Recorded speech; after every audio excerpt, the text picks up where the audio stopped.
Okey. Emily, boleh nampak ke Emily? Boleh. Thank you. Sekejap ya, kadang-kadang komputer saya ni dia meragam.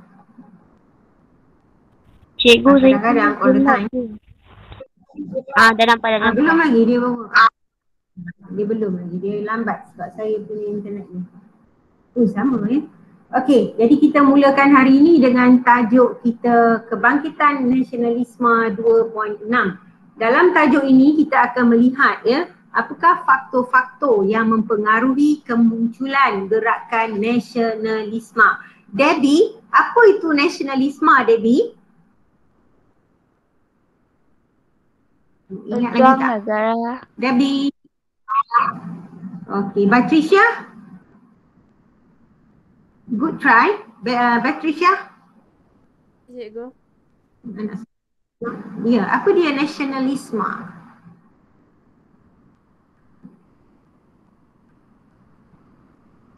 Ya.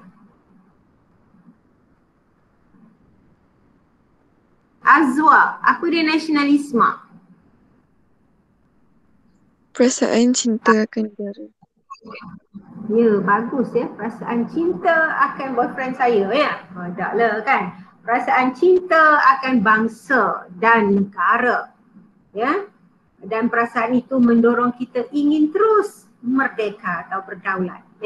Jadi itulah dia nasionalisme. Senang je, cinta. Cinta apa? Cinta negara, cinta bangsa. Dan kerana cinta tu kita ingin bebas.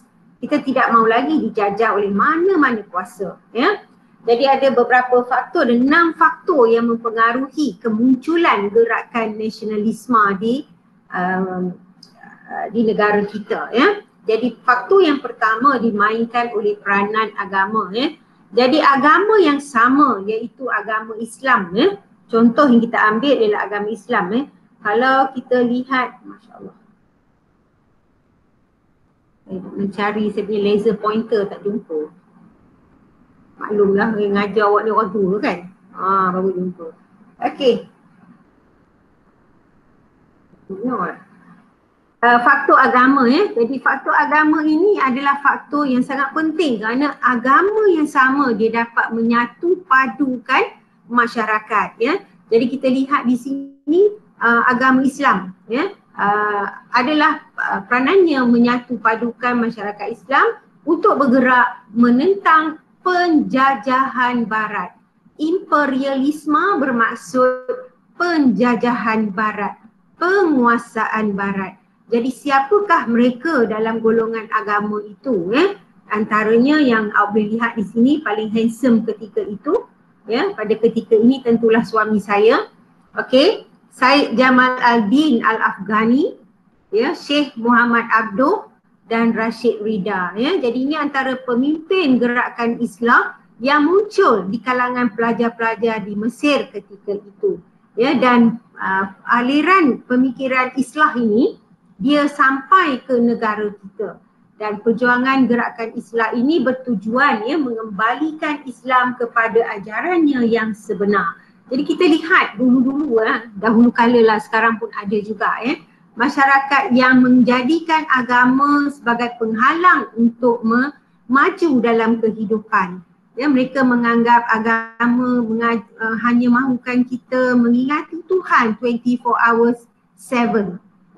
Dalam 24 jam, 7 hari itu kita hanya perlu ingat Tuhan saja. Sembahyang, mengaji, lain-lain tak perlu buat. Kita kalau nak makan sekadarnya. Jadi Islam tidak mengajar umatnya begitu. Islam ajar hiduplah di dunia untuk akhirat.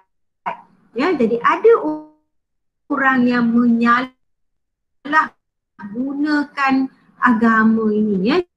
Jadi Islam ini bertujuan mengembalikan masyarakat kepada ajaran Islam yang sebenar. Dan aliran ini muncul di Mesir yang dipimpin oleh tokoh Syed Jamal Jamal Al-Din Al-Afghani, Sheikh Muhammad Abduh dan Rashid Rida. Bila dia sampai seperti Syed Sheikh Al-Hadi, nanti kita akan lihat dalam episod akan datang. Yang kedua adalah penulisan kreatif, ya, penulisan yang dibuat oleh Pak Sako ni. Ya, apakah nama sebenar Pak Sako ni?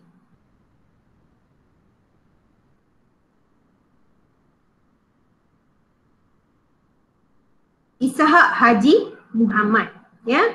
Ishak Haji Muhammad ni nama pena dia. Manalah tahu ada di antara awak yang nak jadi penulis esok kan. Takkanlah tulis nama Debbie kau kan, tak glamour. So kreatif ini ada ditipai oleh Harun Aminur Rashid, Cerita Awang Utat oleh Abdul Rahim Kajai, Putera Gunung Tahan oleh Pak Sako. Mereka membaca tentang penderitaan, kesengsaraan hidup ketika zaman penjajahan. Jadi di sini bila kita membaca, kita naik semangat. Macam awak lah nonton drama Buku Tujuh tu kan. Setengah-tengah pelakon tu awak jadi menyampah dengan karakter sesetengah orang, betul? Jadi sama juga dalam penulisan. Jadi di sini penulisan ini bertujuan menyindir penjajah dan mengingatkan anak bangsa untuk bebas. Ya, jadi penulisan di sini berperanan menceritakan kesengsaraan supaya kita ada kesedaran. Cerita kita baca, kita sedar bahawa kita tidak harus dijajah lagi. Kita harus memerintah negara kita ini sendiri. Ya. Jadi agama tadi ingat dia menyatukan mereka yang seagama. Penulisan kreatif dia menceritakan kesengsaraan dan cerita itu kita baca dan kita menaikkan kita punya semangat berjuang. Okey, media cetak. Ya, antara peranan media cetak adalah menyalurkan maklumat, ya, dan penyebar berita. Cuba tengok hari ini peranan WhatsApp, ya, bagaimana kuatnya pengaruh WhatsApp dan Telegram serta Facebook, lagi Instagram ni lah, apalah segalanya lah, ya. Begitu pantas maklumat sampai, ya. Kadang-kadang kita tengok sesuatu perkara itu telah di forward beberapa kali sehingga dia tulis kat situ forwarded too many time, kan? Jadi sama jugalah media cetak, cuma masa itu dia tak ada WhatsApp, jadi mereka menggunakan media cetak, ya, sebagai alat untuk menyebarkan berita, alat untuk menyebarkan maklumat. Contoh kita ambil akhbar Jawi Peranakan, ya, dia menceritakan tentang campur tangan British dalam hal agama Islam dan isu bahasa Melayu. Akhbar Sekolah Melayu adalah digunakan sebagai bahan bacaan di sekolah. Saya ingat zaman saya sekolah dulu, ya, memang kita kena ada surat khabar waktu BM, ya, kita nak baca surat khabar tu. Sama je semua orang buka surat yang sama, baca artikel yang sama. Itu juga bahasa Inggeris, ya. Sekarang ni saya tak pastilah, ya, adakah akhbar ini masih relevan dalam bilik darjah. Okey, ni kita ada Al-Imam, ya, neraca pengasuh. Ini adalah hasil media cetak oleh golongan agama ni tadi, ya, golongan Islam yang datang ke negara kita, dia ada bahan penulisan dia sendiri, ya. Dan antara akhbar yang lain adalah Fajar Sarawak yang juga mengkritik pentadbiran grup. Kesimpulan yang kita boleh buat ialah media cetak sebagai penyalur maklumat, ya, penyebar berita, ya, untuk mengkritik kesedaran. Awak kena faham ke, janganlah hafal setengah hati baca semua ikut ayat dalam buku teks. Awak kena hati. Okey, seterusnya kita lihat faktor yang keempat. Kita nak gerak pula, ya.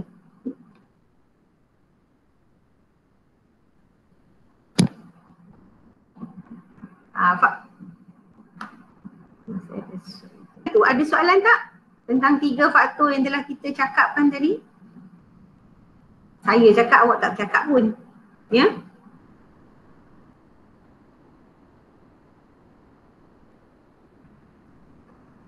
Sekejap, ya, PowerPoint tu terpadam.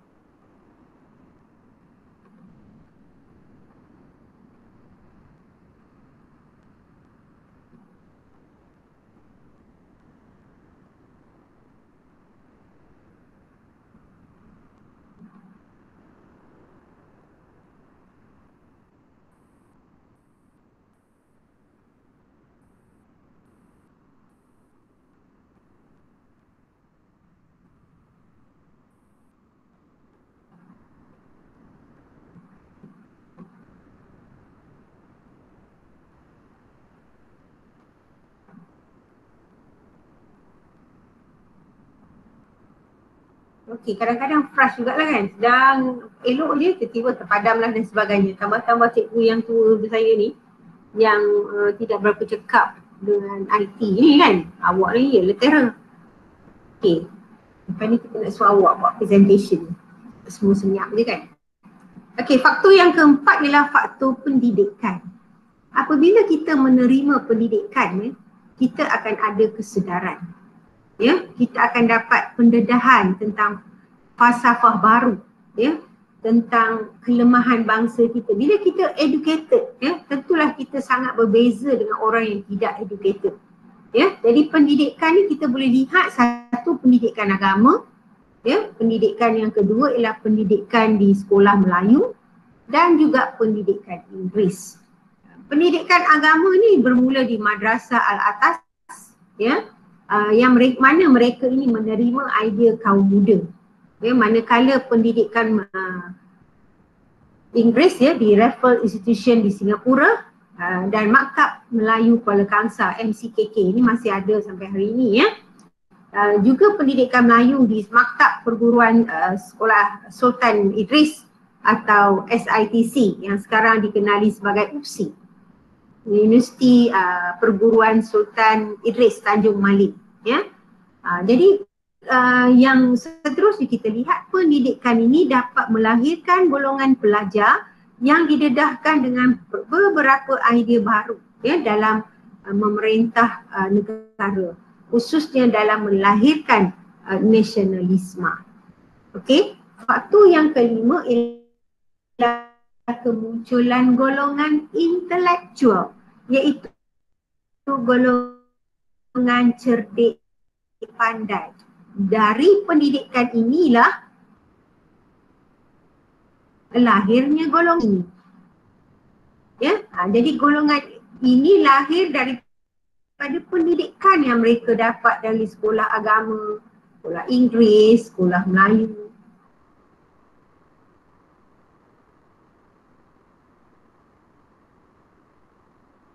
Ya, dan mereka ini mendapat pelbagai pendedahan yang memberi mereka kesedaran tentang nasionalisme. Siapakah mereka? Antara tokoh yang terkenal ialah Syed Sheikh Al-Hadi. Dia ni adalah orang yang mendapat idea daripada gerakan Islah ya, yang berlaku di Mesir yang saya cakap sebelum ini. Okey, yang mendapat lepasan sekolah Inggeris dan Melayu pula adalah seperti sekolah Inggeris ni Muhammad Yunus Abdullah ya, ni orang Melayu yang berjuang untuk orang Melayu di Singapura ya. Dia sebab kita lihat orang Melayu di Singapura ni adalah golongan yang sedikit minoriti. Ya, manakala orang pendidikan Melayu pula adalah banyak lagi ni ya. Abdul Kadir Adabi. Not necessary you must memorize all the names. Kan? Lihat adalah kita lihat iaitu pengaruh luar dan serantau. Serantau ni maksudnya lah jiran. Yang dekat dengan kita lah. Yang pengaruh luar ni jauh sikit lah. Ya, jadi antara pengaruh luar yang datang adalah gerakan Pan-Islamism. Okey, gerakan Pan-Islam ini adalah gerakan yang berlaku di luar negara ya. Yang ada kaitan dengan kesedaran untuk menyatukan orang Islam menentang kuasa barat. Okey, gerakan Islam ni dua berbeza ya. Nanti selepas ini saya nak awak cari apa perbezaan di antara kedua-dua ini. Dua-dua ni Islam. Tapi apa bezanya? Okey? Ini Pan-Islamism dengan gerakan Islam. Gerakan Islam di Mesir ni menggesa umat Islam melakukan pembaharuan yang progresif. Ini yang mengatakan tadi ya, orang Islam ni tidak harus menjadikan agama sebagai penghalang untuk kemajuan. Mereka memperjuangkan Islam yang sebenarnya. Okey, Pan-Islamism ni memperjuangkan penyatuan umat Islam ya. Dan pengaruh luar yang ketiga adalah kejayaan Jepun mengalahkan kuasa Rusia ya, telah membuka mata kita Sebab orang Jepun ni kalau kita tengok kecil je saiznya kan. Orang Rusia ni besar, orang barat ni besar. Dan apa yang kita boleh kata ialah bila kita cakap made in America dengan made in Malaysia contohnya kan, awak mesti kata yang made in America tu yang bagus kan. Jadi anggapan kita bahawa kuasa barat ini seperti Rusia adalah kuat adalah salah. Apabila Jepun berjaya membuktikan satu kuasa barat yang kita sentiasa menganggap mereka kuat berjaya ditewaskan oleh Jepun dengan saiz badan mereka yang sangat kecil. Ya.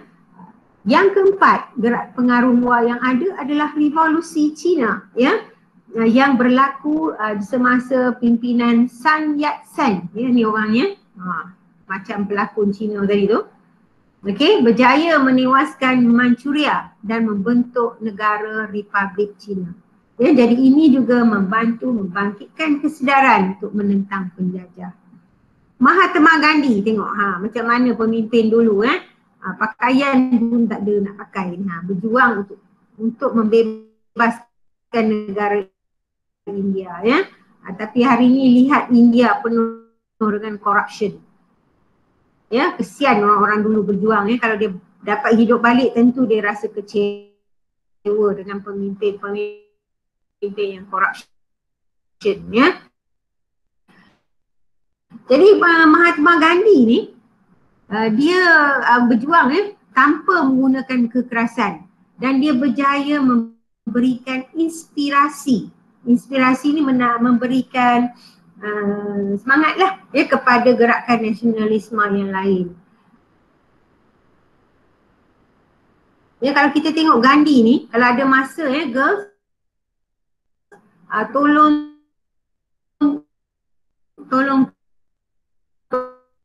tonton filem Gandhi.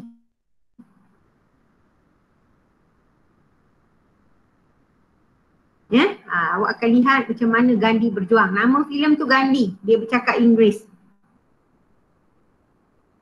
Google dekat YouTube. Hari tu saya dah suruh tengok filem juga. Tak tahulah awak dah tengok ke belum, ya.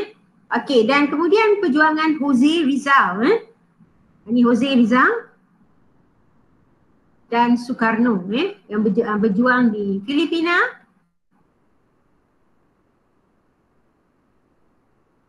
dan berjuang di Indonesia. Inilah serantau jiran kita, ya.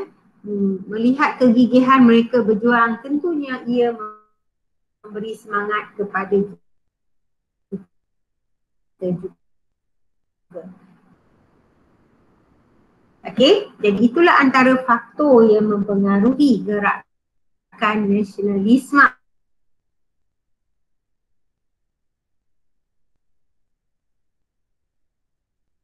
yang muncul kan.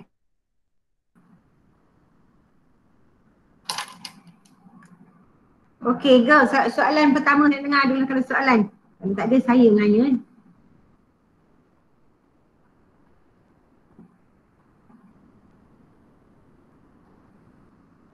Saya suruh awak cari nanti apa beza pan-Islamism dengan gerakan Islah. So awak mesti dapat memberikan saya jawapan.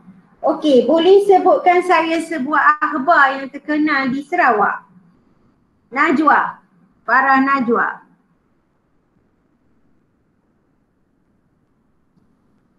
Ulang kaji. Ya, Najwa. Apakah nama surat khabar yang ada di Sarawak? Fajar Sarawak.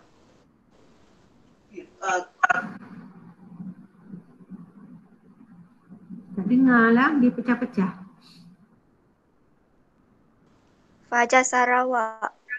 Bagus.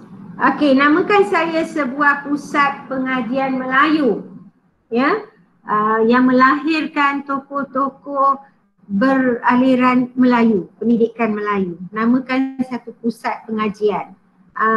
Batrisya.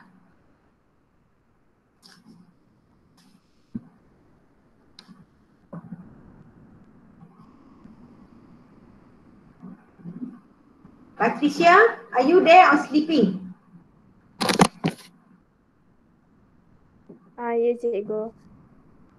Debbie? Saya slow.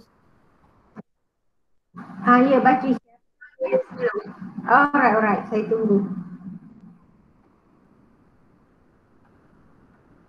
Dah bagi jawapan ke? Maktab Melayu Kuala Kangsar. Okey, Maktab Melayu Kuala Kangsar. Very good. Okey, namakan saya seorang tokoh gerakan Islam di Mesir. Debbie. Di Mesir. Tokoh gerakan Islam.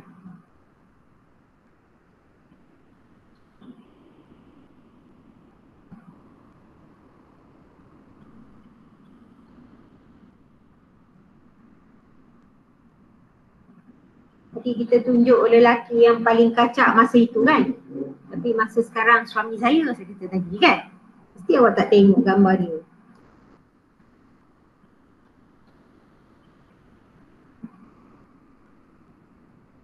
Siapa dia?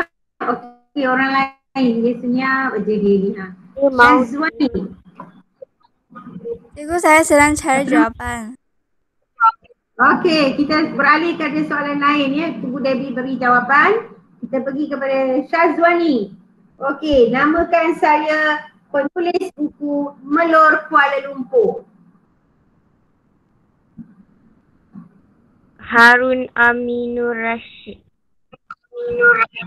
Ya, Harun Aminur Rashid. Very good. Okey, apakah nama sebuah surat khabar yang digunakan sebagai bahan bacaan ya di sekolah Melayu?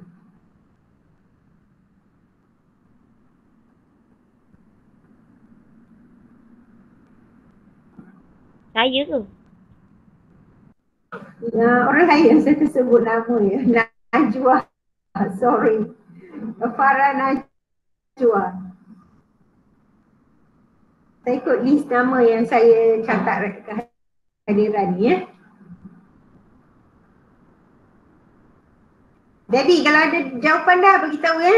Angkat tangan, saya akan nampak. Rashid Rida.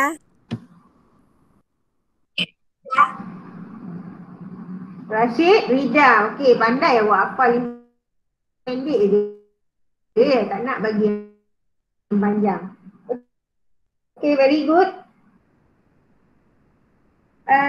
Saya bagi tanya Farah Najwa tadi. Apa jawapan Farah Najwa? Ahbab Sekolah Melayu.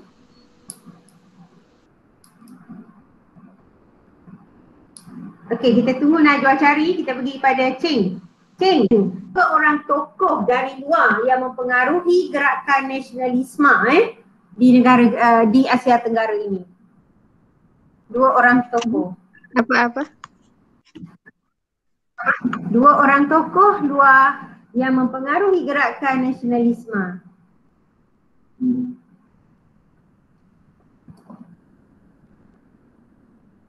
Dr. Sun Yat-sen Dan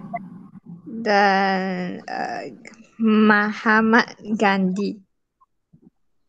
Mahatma Gandhi, jangan jadi Muhammad pula, masuk Islam pula dia sekarang. Okey, Mahatma Gandhi. Okey, bolehlah tu. Okey, kita sambung sikit lagi. Masih nampak paparan ya? Kita nak sambung sedikit dengan kebangkitan nasionalisme 2.7 iaitu perkembangan nasionalisme. Jadi kalau kita lihat perkembangan nasionalisme ni, peranannya telah dimainkan oleh golongan intelektual. Okey, golongan intelektual. Jadi golongan intelektual ni ada 3. Intelektual ni golongan cerdik pandai ya. Golongan intelektual yang pertama adalah golongan yang berpendidikan agama. Yang kedua adalah yang berpendidikan Inggeris. Dan yang ketiga adalah mereka yang berpendidikan Melayu. Okey, jadi hari ini kita lihat satu je dulu. Peranan golongan intelektual dalam perkembangan nasionalisme. Okey, peranan yang dimainkan oleh golongan agama ini adalah seperti peranan yang dimainkan oleh kaum muda. Ya, yang menyalurkan idea melalui gerakan islah, ya, di mana Islam dijadikan sebagai asas untuk kemajuan dunia dan akhirat. Macam saya kata tadilah, ya, hidup untuk dunia dan akhirat. Akhirat ni kehidupan selepas kita matilah. Ya, jadi kalau asyik di dunia ingat nak masuk syurga je, heaven je, tapi benda lain tak buat, tak tahulah saya dapat masuk heaven ke tidak, ya. Okey. Jadi tokoh utama yang terkenal itu adalah ni dia, gambar dia. Syed Sheikh Al-Hadi. Mereka ni lah yang dapat pengaruh daripada Rashid Ridha yang disebutkan tadi, ya. Rashid Ridha, lepas tu Al-Afghani apa nama dia, Syed Jamal Al-Din Al-Afghani dan Syekh Muhammad Abdul. Jadi mereka ni lah tokoh-tokoh. Syekh Muhammad Tahir Jalaluddin ni, Haji Abbas Taha ni adalah mereka yang dapat pengaruh daripada gerakan agama yang berlaku di Mesir, ya. Okey.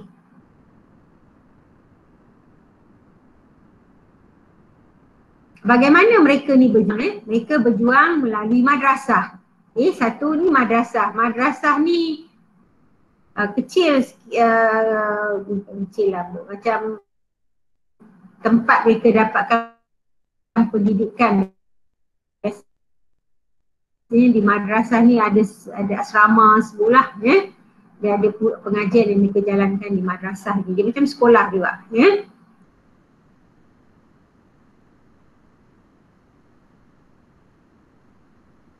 Antara madrasah yang terkenal ialah Ma'had Al-Ihya Al-Syarif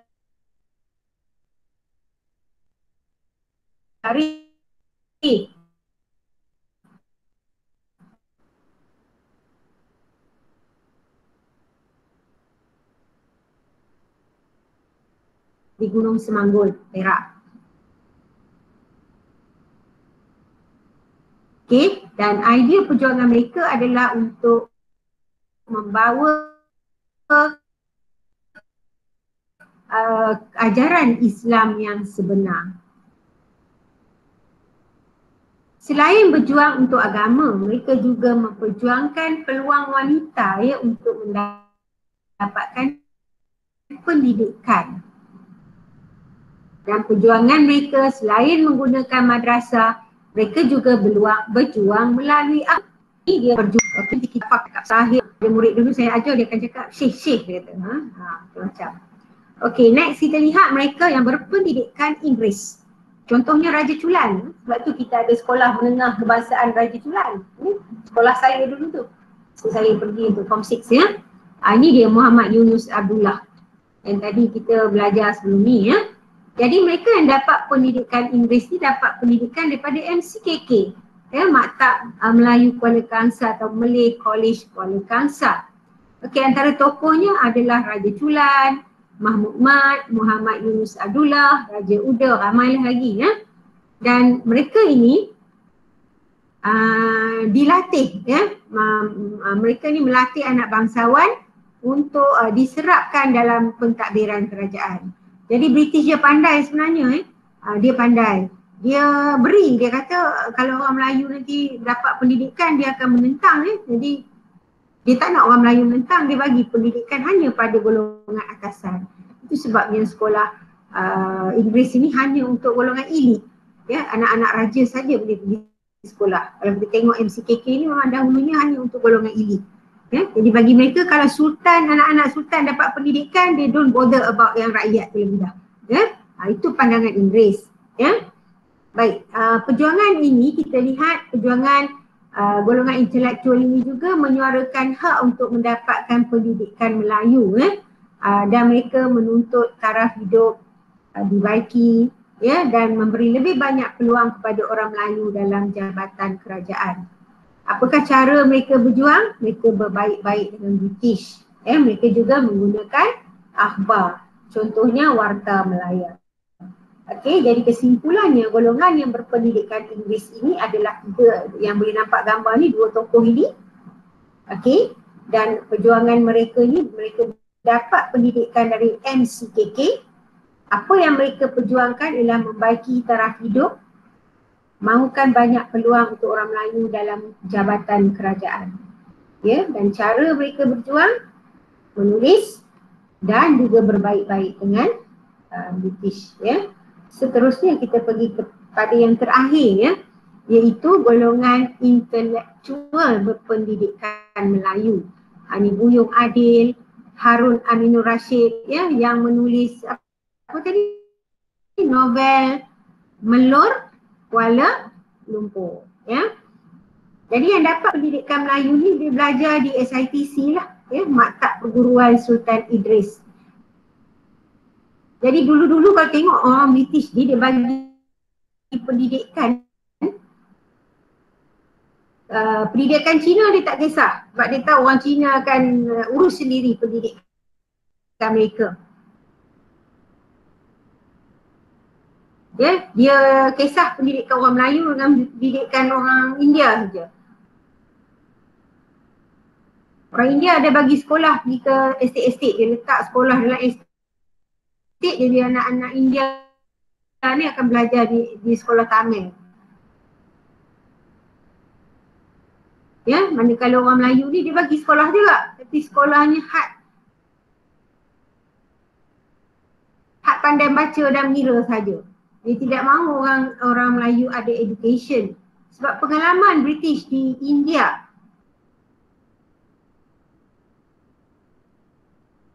ya, bila dia bagi pendidikan Inggeris pada penduduk di India tu, penduduk India telah bangkit menentang British, dalam peristiwa dahili India.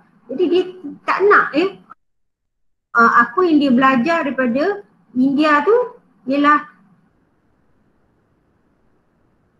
tanah Melayu ni tak boleh bagi pendidikan Inggeris. Kalau bagi dia orang bangkit menentang British. Ya, sebab itulah sekolah Melayu pun setakat pandai membaca dan menulis saja. Kalau bapa dia pandai tangkap ikan, anak dia tahulah berapa banyak ikan sudah ditangkap. 10 ekor, 2 yang diberi. Tadi kan Abdul Hadi Abdul Manan, Harun Aminur Rashid. Tak perlu ingat semua, Harun Aminur Rashid ingat pun dah bagus dah. Ya. Okey, di SITC ni mereka telah menubuhkan pejabat karang-mengarang, ya, untuk mengasah bakat pelajar dan membangkitkan semangat kebangsaan. Ini antara tokoh. Mereka juga telah menjadikan taman ilmu, SITC ni telah dijadikan taman ilmu dengan bahan bacaan yang masuk dari, salah ejaan, dari Timur Tengah dan Indonesia. Jadi bila bahan ni masuk daripada Indonesia, kita akan ada orang Melayu yang radikal pemikirannya. Ya, orang Melayu ni 2 kategori nanti awak akan tengok kemudian. Satu Melayu yang sederhana, satu lagi radikal. Dia nak cepat je, perubahan yang cepat. Pengaruh tu datang dari Indonesia dan kita tak sekat, sebab SITC pada masa itu telah menjadi taman ilmu. Apakah kurikulum yang diajar? Apa subjek yang diajar di SITC? Sejarah, ya, pendedahan Empire Melayu, anyaman dan kesihatan serta sukan. Itu subjek-subjek yang diajar, ya. Dan akhirnya kita lihat tertubuhnya pertubuhan yang dipanggil Ikatan Pemuda Pelajar dan Ikatan Semenanjung. Lahirlah Kesatuan Melayu Muda yang lebih bersifat radikal. Itu yang saya kata tadi, bila dia dapat bahan bacaan dari Indonesia, dia pemikiran dia sudah berlainan, ya. Kalau kita tengok orang Indonesia dengan orang Malaysia sendiri, cara kita sangat berbeza. Kalau kita marah kerajaan, kita tak bakar bendera, kita tak pijak gambar pemimpin-pemimpin negara. Tapi kalau orang Indonesia dia marahkan pemimpin dia sanggup bakar, pijak gambar pemimpin dia. Sebab itu dia lebih radikal berbanding rakyat kita. Tengok kita dapat kemerdekaan, kita bincang dengan British. Mereka tidak, mereka lawan dengan Belanda, berperang, baru dapat kemerdekaan. So kita tak sama, aliran radikal dan sederhana itu tidak sama. Ya, itulah dia 3 kumpulan, yang terlibat dalam kebangkitan nasionalisme di tanah Melayu. Pertama tadi ialah golongan yang berpendidikan agama, kedua ialah golongan yang berpendidikan Inggeris, dan yang ketiga yang berpendidikan Melayu. Awak kena tahu siapa mereka, di mana mereka dapat pendidikan dan apa yang mereka perjuangkan. So, untuk hari besok ada sejarah, kita akan lihat golongan yang lain pula. Okey, sehingga itu ada soalan.